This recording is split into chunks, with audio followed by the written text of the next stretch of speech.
മകം നാളുകാർക്ക് വളരെ അനുകൂലമായിരിക്കുന്ന സമയത്തിലൂടെയാണ് കാര്യങ്ങൾ മുമ്പോട്ട് പോകുന്നത്. 11-ലാണ് വ്യാഴം. അതോടൊപ്പം ജന്മരാശിയിൽ കേതു, 7-ൽ രാഹു, 8-ൽ ശനി. രാഹുകേതുക്കളും ശനിയും ഒന്നും അത്ര നല്ലതല്ലെങ്കിലും 11-ലെ വ്യാഴം മകംകാർക്ക് വളരെ ഗുണം ചെയ്യും. പുതിയ ജോലിക്ക് വേണ്ടി ശ്രമിക്കുന്നവർക്ക് ഉടനെ അത് നടക്കും.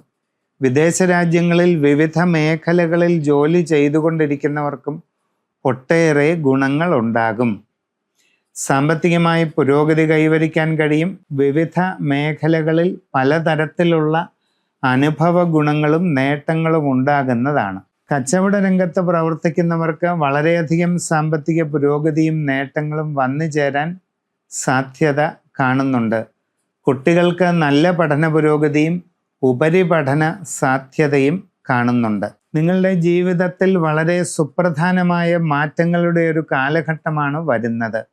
സാഹചര്യം ശരിയായി പഠിച്ചു മനസ്സിലാക്കിക്കൊണ്ട് വേണ്ടതുപോലെ പരിശ്രമിക്കേണ്ട സന്ദർഭമാണ് കാണുന്നത്. നിങ്ങളുടെ ജാതകത്തിൽ നിങ്ങളുടെ ജനന സമയത്തുള്ള ഗ്രഹനില ശരിയായി പരിശോധിപ്പിച്ച് അതോടൊപ്പം ഇപ്പോഴുള്ള ദശാകാലങ്ങൾ, അതിനുള്ളിലെ അപഹാര സാഹചര്യങ്ങളെല്ലാം നന്നായി ചിന്തിച്ച് അറിഞ്ഞ് ഏറ്റവും ഉത്തമമായ പ്രതിവിധികൾ കണ്ടെത്തി അനുഷ്ഠിക്കുന്നത് എന്തുകൊണ്ടും വളരെ നന്നായിരിക്കും. അതോടൊപ്പം രാഹുകേതുക്കളുടെ തീവ്രമായിട്ടുള്ള ദോഷങ്ങൾ മാറുന്നതിന് അഷ്ടനാഗ പൂജ ചെയ്യുന്നത് വളരെ ഗുണം ചെയ്യും.